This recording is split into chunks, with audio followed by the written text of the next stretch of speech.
साथियों, रामलला की प्राण प्रतिष्ठा के ऐतिहासिक अवसर पर मैंने राम से राष्ट्र के संकल्प की चर्चा की थी। मैंने कहा था कि हमें आने वाले 1000 वर्षों के लिए भारत की नींव मजबूत करनी है। हमें याद रखना है, जो सिर्फ वर्तमान का सोचते हैं वो आने वाली पीढ़ियों के साथ अन्याय करते हैं।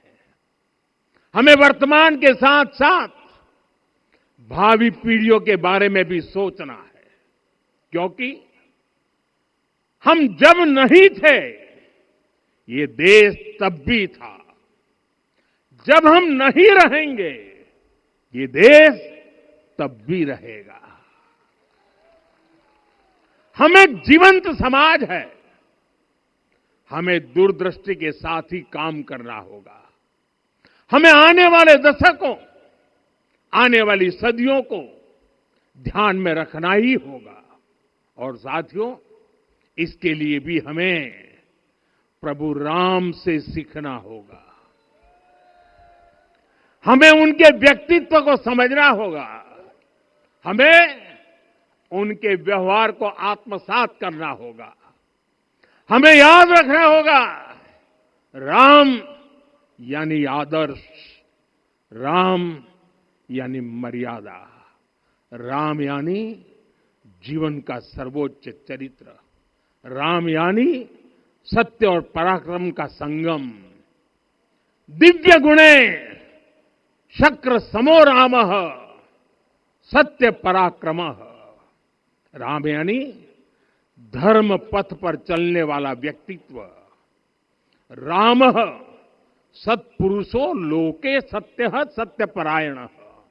राम यानी जनता के सुख को सर्वोपरि रखना, प्रजा सुखत्वे चंद्रस्य। राम यानी धर्म और क्षमा का दरिया। वसुधाया क्षमा गुणे है। राम यानी ज्ञान और विवेक की पराकाष्ठा। बुद्ध या बृहस्पति तुल्य।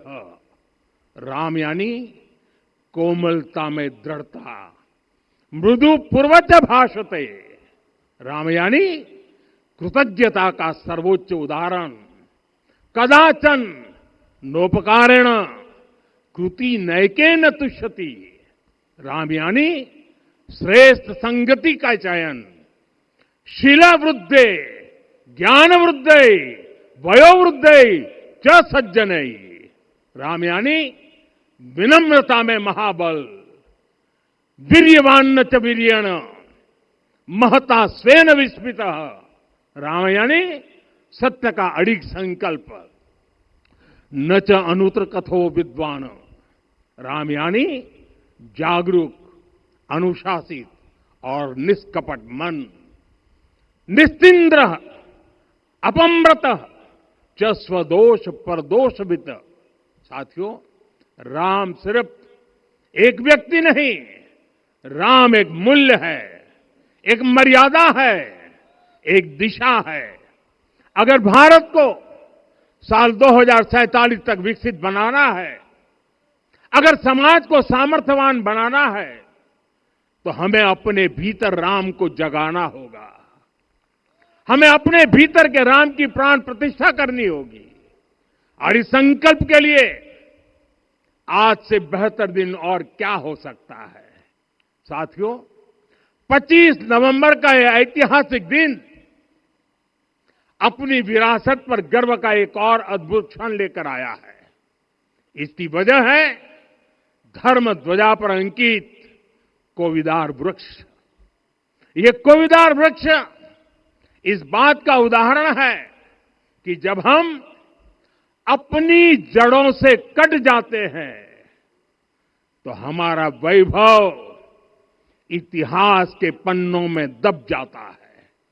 साथियों, जब भरत अपनी सेना के साथ चित्रकूट पहुंचे तो लक्ष्मण ने दूर से ही अयोध्या की सेना को पहचान लिया। ये कैसे हुआ? इसका वर्णन वाल्मीकि जी ने किया है। और वाल्मीकि जी ने क्या वर्णन किया है? उन्होंने कहा है, विराजित उद्गत स्कंधम कोविदार ध्वज रथे। लक्ष्मण कहते हैं, राम, सामने जो तेजस्वी प्रकाश में विशाल वृक्ष जैसा ध्वज दिखाई दे रहा है, वही अयोध्या की सेना का ध्वज है। उस पर कोविदार का शुभ चिन्ह अंकित है। साथियों, आज जब राम मंदिर के प्रांगण में कोविदार फिर से प्रतिष्ठित हो रहा है, यह केवल एक वृक्ष की वापसी नहीं है, यह हमारी स्मृति की वापसी है, हमारी अस्मिता का पुनर्जागरण है, हमारी स्वाभिमानी सभ्यता का पुनः उद्घोष है। कोविदार वृक्ष हमें याद दिलाता है कि जब हम अपनी पहचान भूलते हैं तो हम स्वयं को खो देते हैं, और जब पहचान लौटती है तो राष्ट्र का आत्मविश्वास भी लौट आता है।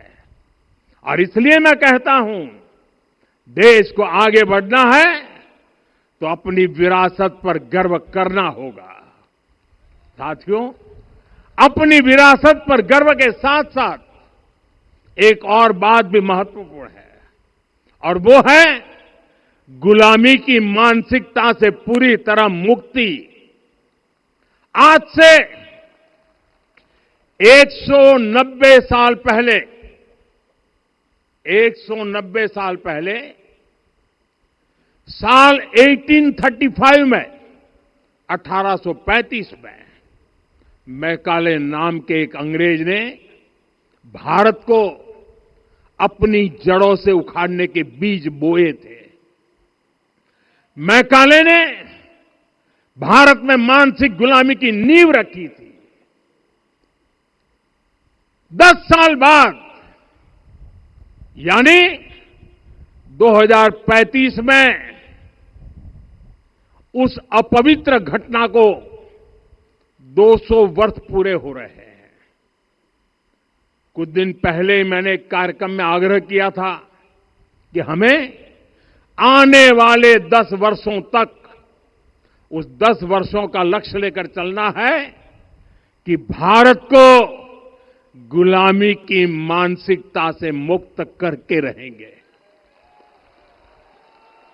साथियों, सबसे बड़ा दुर्भाग्य यह है कि मैकाले ने जो कुछ सोचा था उसका प्रभाव कहीं व्यापक हुआ। हमें आजादी मिली, लेकिन हीन भावना से मुक्ति नहीं मिली। हमारे यहां एक विकार आ गया कि विदेश की हर चीज, हर व्यवस्था अच्छी है, और जो हमारी अपनी चीजें हैं उनमें खोट ही खोट है। साथियों, गुलामी की यही मानसिकता है जिसने लगातार यह स्थापित किया। हमने विदेशों से लोकतंत्र लिया। कहा गया कि हमारा संविधान भी विदेश से प्रेरित है, जबकि सच ये है कि भारत लोकतंत्र की जननी है, मदर ऑफ डेमोक्रेसी है। लोकतंत्र हमारे डीएनए में है। साथियों, अगर आप तमिलनाडु जाएंगे तो तमिलनाडु के उत्तरी हिस्से में उत्तीरमेरूर गांव है। वहां हजारों वर्ष पहले का एक शिलालेख है। उसमें बताया गया है कि उस कालखंड में भी कैसे लोकतांत्रिक तरीके से शासन व्यवस्था चलती थी, लोग कैसे सरकार चुनते थे।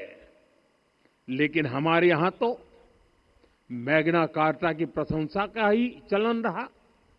हमारे यहां भगवान बसवन्ना, उनके अनुभव मंटपा की जानकारी भी सीमित रखी गई। अनुभव मंटपा यानी जहां सामाजिक, धार्मिक और आर्थिक विषयों पर सार्वजनिक बहस होती थी, जहां सामूहिक सहमति से निर्णय लिए जाते थे। लेकिन गुलामी की मानसिकता के कारण इस भारत की कितनी ही पीढ़ियों को इस जानकारी से भी वंचित रखा गया। साथियों, हमारी व्यवस्था के हर कोने में गुलामी की इस मानसिकता ने डेरा डाला हुआ था। अब याद करिए, भारतीय नौसेना का ध्वज सदियों तक उस ध्वज पर ऐसे प्रतीक बने रहे जिनका हमारी सभ्यता, हमारी शक्ति, हमारी विरासत से कोई संबंध नहीं था। अब हमने नौसेना के ध्वज से गुलामी के हर प्रतीक को हटाया है। हमने छत्रपति शिवाजी महाराज की विरासत को स्थापित किया है। और ये सिर्फ एक डिजाइन में बदलाव नहीं हुआ, ये मानसिकता बदलने का क्षण था। ये वो घोषणा थी कि भारत अब अपनी शक्ति अपने प्रतीकों से परिभाषित करेगा, न कि किसी और की विरासत से। और साथियों, यही परिवर्तन आज अयोध्या में भी दिख रहा है। साथियों, ये गुलामी की मानसिकता ही है जिसने इतने वर्षों तक रामत्व को नकारा है। भगवान राम अपने आप में एक वैल्यू सिस्टम है। ओरछा के राजा राम से लेकर रामेश्वरम के भक्त राम तक और शबरी के प्रभु राम से लेकर मिथिला के पाहुन राम जी तक भारत के हर घर में, हर भारतीय के मन में और भारतवर्ष के हर कण कण में राम है। लेकिन गुलामी की मानसिकता इतनी हावी हो गई कि प्रभु राम को भी काल्पनिक घोषित किया जाने लगा। साथियों, अगर हम ठान ले अगले 10 साल में मानसिक गुलामी से पूरी तरह मुक्ति पा लेंगे, और तब जाकर के ऐसी ज्वाला प्रज्वलित होगी, ऐसा आत्मविश्वास बढ़ेगा कि 2047 तक विकसित भारत का सपना पूरा होने से भारत को कोई रोक नहीं पाएगा।